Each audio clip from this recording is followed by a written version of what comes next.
বন্ধুরা সবাই কেমন আছো? আমি ভালো আছি। গলা একটু ব্যথা, সেই জন্য এইভাবেই বলতে হচ্ছে। এখন আমি পূর্ব মেদিনীপুরের গ্রামে এসেছি। আমার এক মামার বিয়ে, সেই জন্য আমরা এখানে এসেছি আর এখানে সবাই মিলে ভীষণ আনন্দ করছি।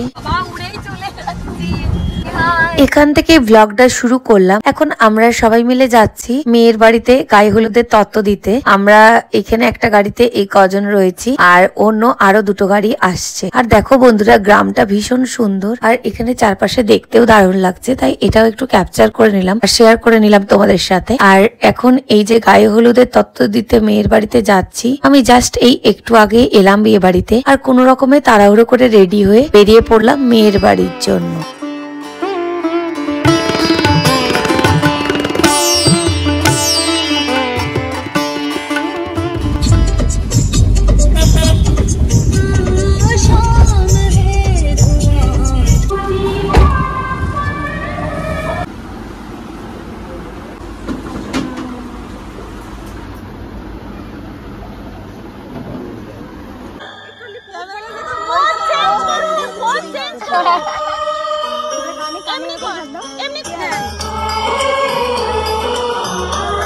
পাত্রী এখানে ফটোশুট করে নিচ্ছে আর আমরা ফিরে এলাম মামা বাড়ির গ্রামে। মেয়ের বাড়ির থেকে ফিরে গেলাম। বন্ধুরা এখানেও দেখো কি সুন্দর প্রকৃতি। এখন আমরা ফিরে গিয়ে আরো একটু ফটোশুট করে নেব। বিয়ে বাড়ি মানেই তো তাই, ফটো তোলা, আড্ডা, মজা করা এইসব।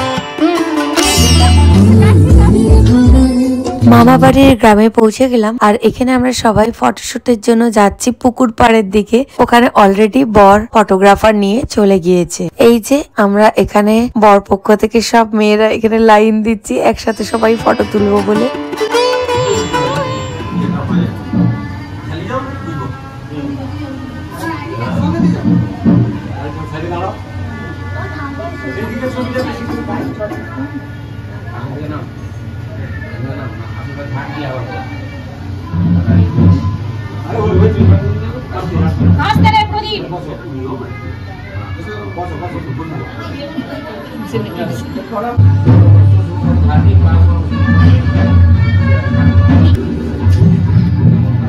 পাত্র বরণ করার জন্য কনেপক্ষরা এসেছে আর এখানে ওনারা জামাইকে আশীর্বাদ করে নিচ্ছেন, সেটারই এখানে অনুষ্ঠান চলছে।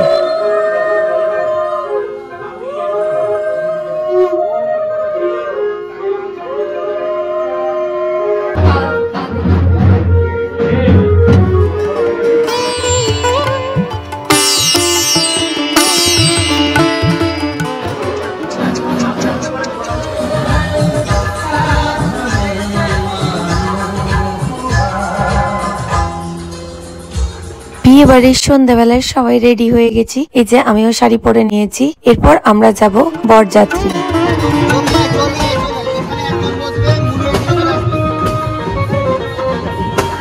বরের গাড়িতেই বসে গেছি, বাকি অনেকেই এই বরের গাড়িতে উঠছে।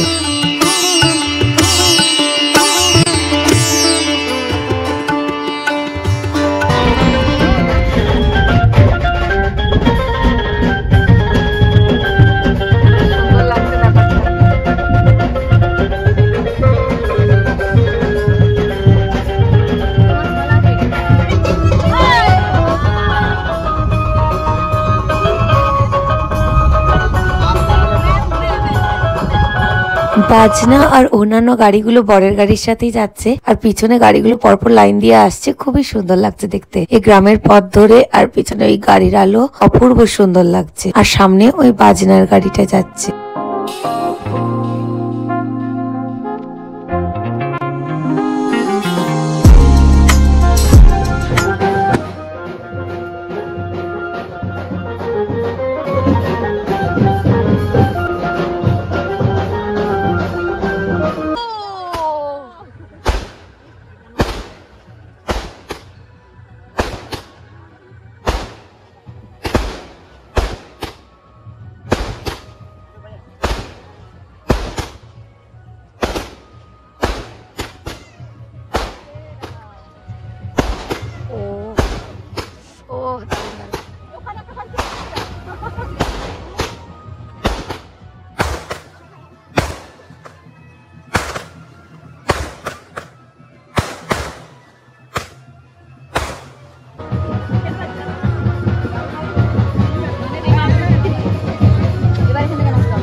মেয়ের বাড়িতে পৌঁছে গিয়ে বসে আছি।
বিয়ে বাড়ি হয়ে গেল, এরপর ফিরে যাচ্ছি আমি আর বন্ধুরা। তোমাদের সাথে আবার পরবর্তী ব্লগে দেখা হচ্ছে। এটা ভালো লাগলে লাইক কমেন্ট করে দিও। টাটা।